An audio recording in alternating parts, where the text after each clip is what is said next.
Hello gamers, welcome back to another retro review. We're Retro Stitch Gaming and this time we're reviewing Quackshot for the Sega Mega Drive and Genesis. Yet another classic Disney game from those consoles. If you've not played it, hopefully this video will help you decide if you should. Quackshot was released in 1991. It's a fun, colourful and enjoyable game for everyone. You play as Donald Duck after he finds an old book in Scrooge McDuck's library. The book contains an old map for finding King Garuzia's hidden treasure. Sorry if I've mispronounced that. Donald instantly sets out with his three nephews, Huey, Drewy and Louie, to find it in their plane. Unfortunately, Big Bad Pete has overheard and follows you in hope of claiming it for himself. It's pretty much your typical side-scrolling platformer, which is no bad thing as they ruled this era.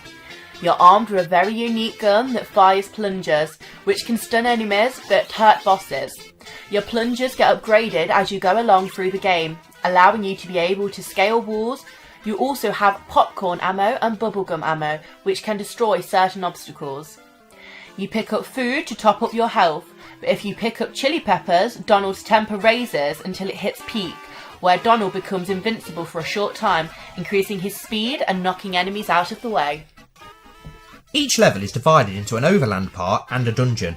Although you may choose which order to play the overland sections, various obstacles get in your way and stop you from entering the dungeons, so you must backtrack through the various levels, looking for clues, keys, weapons, or whatever you may need to progress.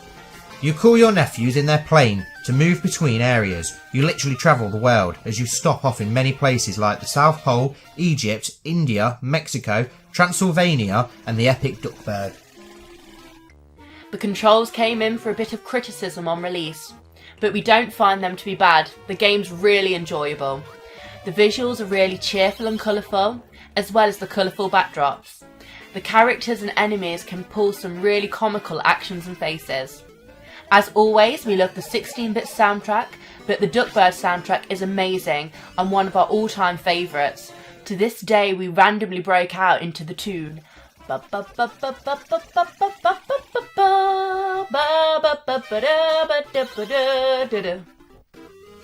Overall, we give this game a 7 out of 10. It's a solid and fun platformer and another awesome Disney game.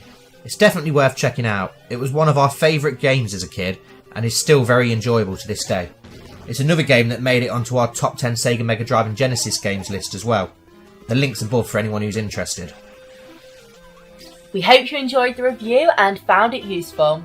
Don't forget, if you did enjoy, to check out our other retro reviews, top 10s and let's plays. And maybe subscribe to our channel if you don't want to miss out on upcoming content. As always, we've been Retro Stitch Gaming. Thanks for watching and we'll see you next time.